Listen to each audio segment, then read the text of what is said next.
November 26ರಂದು ಸಂಯುಕ್ತ ಕಿಸಾನ್ ಮೋರ್ಚಾ ವತಿಯಿಂದ ಬೃಹತ್ ಹೋರಾಟ.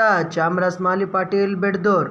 ಕೇಂದ್ರ ಸರ್ಕಾರ ಜಾರಿಗೆ ತರಲಿಕ್ಕೆ ಹೊರಟಿದ್ದ 3 ಕೃಷಿ ವಿರೋಧಿ ಕಾನೂನುಗಳ ಬಗ್ಗೆ ದೆಹಲಿಯ ಗಡಿಭಾಗದಲ್ಲಿ ಸುಮಾರು 1 ವರ್ಷ 1 ತಿಂಗಳವರೆಗೆ ಐತಿಹಾಸಿಕ ಹೋರಾಟ ನಡೆದು ನವೆಂಬರ್ 26ನೇ ತಾರೀಕಿಗೆ 4 ವರ್ಷಗಳು ಗತಿಸ್ತಾ ಇದ್ದಾವೆ.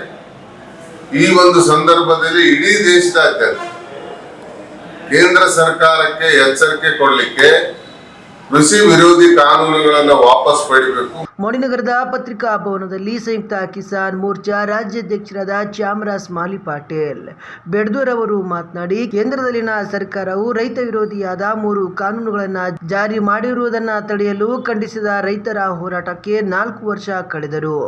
ಇದುವರೆಗೆ ಕೇಂದ್ರ ಸರ್ಕಾರ ರೈತರ ನ್ಯಾಯಯುತವಾದ ಬೇಡಿಕೆಗಳನ್ನು ಈಡೇರಿಸಿಲ್ಲ.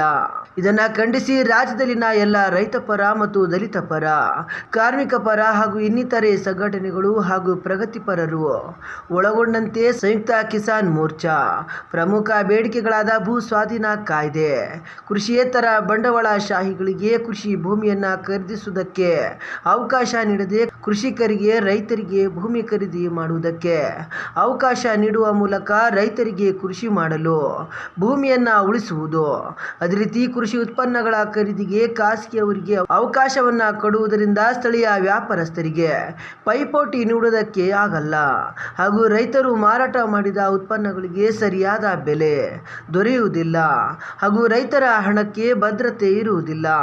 ಆದ್ದರಿಂದ ಮೊದಲಿನಂತೆ ಕೃಷಿ ಉತ್ಪನ್ನ ಸಮಿತಿಗಳ ಮೂಲಕವೇ ರೈತರ ಉತ್ಪನ್ನಗಳ ಖರೀದಿ ಮಾಡಬೇಕು. ಸ್ವಾಮಿನಾಥನ್ ವರದಿಯನ್ನ ಸಂಪೂರ್ಣ ಜಾರಿ ಮಾಡಿ ರೈತರು ಬೆಳೆಯುವ ಉತ್ಪನ್ನಗಳಿಗೆ ವೈಜ್ಞಾನಿಕವಾದ ಕನಿಷ್ಠ ಬೆಂಬಲ ಬೆಲೆಯನ್ನ ನಿಗದಿಪಡಿಸುವುದು, ಕನಿಷ್ಠ ಬೆಂಬಲ ಬೆಲೆಯನ್ನ ಕಾನೂನಾತ್ಮಕವಾಗಿಸಬೇಕು ಎಂದು ಒತ್ತಾಯಿಸಿ ರಾಯಚೂರಿನಲ್ಲಿ ಇದೇ ನವೆಂಬರ್ 26ರಂದು ಸಂಯುಕ್ತ ಕಿಸಾನ್ ಮೋರ್ಚಾ ವತಿಯಿಂದ ಬೃಹತ್ ಹೋರಾಟ ನಡೆಸಲಾಗುವುದು ಎಂದು ಪತ್ರಿಕಾಗೋಷ್ಠಿಯಲ್ಲಿ ಹೇಳಿದರು. ಈ ಒಂದು ಸಂದರ್ಭದಲ್ಲಿ ಇಡೀ ದೇಶದಾದ್ಯಂತ ಕೇಂದ್ರ ಸರ್ಕಾರಕ್ಕೆ ಎಚ್ಚರಿಕೆ ಕೊಡಲಿಕ್ಕೆ ಕೃಷಿ ವಿರೋಧಿ ಕಾನೂನುಗಳನ್ನು ವಾಪಸ್ ಪಡೆಯಬೇಕು ಮತ್ತು ರೈತರು ಬೆಳೆದಂತ ಉತ್ಪನ್ನಗಳಿಗೆ ವೈಜ್ಞಾನಿಕವಾಗಿ ಸ್ವಾಮಿನಾಥನ್ ವರದಿಯನ್ನು ಆಧರಿಸಿ ಕನಿಷ್ಠ ಬೆಂಬಲ ಬೆಲೆಯನ್ನ ಘೋಷಣೆ ಮಾಡಬೇಕು ಮತ್ತು ಘೋಷಣೆ ಮಾಡಿದಂತ ಬೆಲೆಗೆ ಸರ್ಕಾರ ಖರೀದಿ ಮಾಡಬೇಕು. ಇಲ್ಲವೇ ಒಂದು ಕಾನೂನು ಮಾಡಬೇಕು. ಮುಕ್ತ ಮಾರುಕಟ್ಟೆಯಲ್ಲಿ ಯಾವುದೇ ಕಾರಣಕ್ಕೆ ರೈತರ ಉತ್ಪನ್ನಗಳು ಕನಿಷ್ಠ ಬೆಂಬಲ ಬೆಲೆಗಿಂತ ಕಡಿಮೆ ಬೆಲೆಗೆ ಮಾರಾಟ ಆಗಬಾರದು ಅಂತಕ್ಕಂಥ ಒಂದು ಕಾನೂನು ಜಾರಿಗಾಗಿ ನಾವು ಒತ್ತಾಯ ಮಾಡ್ತಾ ಇದ್ದೀವಿ. ಇವತ್ತು ಕೃಷಿಕರಿಗೆ ಏನಂತಂದ್ರೆ ಬೆಲೆಯಲ್ಲೇ ಭಾರಿ ಮೋಸ ಆಗ್ತದೆ. ಉದಾಹರಣೆಗೆ ಹೋದ ವರ್ಷ 2300 ಇದ್ದಂತ ಭತ್ತ ಈ ವರ್ಷ ಕೇವಲ 1600 ಇದೆ. ಒಂದು 75 ಕೆಜಿಗೆ 7 ರೂಪಾಯಿ ಡಿಫರೆನ್ಸ್ ಆದ್ರೆ ರೈತರು ಬದುಕೋದು ಕಷ್ಟ.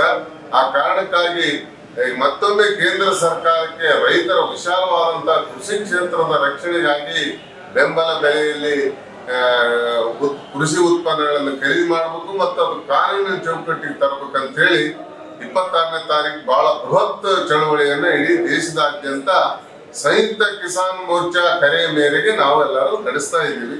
ಸರ್ಕಾರ ಕೂಡಲೇ ಎಚ್ಚೆತ್ತುಕೊಂಡು ಈ ವಿಶಾಲವಾದ ಕೃಷಿ ಕ್ಷೇತ್ರವನ್ನ ರಕ್ಷಣೆಗೆ ಈ ಕಾನೂನುಗಳನ್ನ ವಾಪಸ್ ಪಡೆದು ರೈತರಿಗೆ ಉಪಯೋಗ ಆಗ್ತಕ್ಕಂಥ ಕಾನೂನುಗಳನ್ನು ಜಾರಿ ತರಬೇಕಂತ ಹೇಳಿ ನಾವು ಒತ್ತಾಯ ಮಾಡ್ತೇವೆ.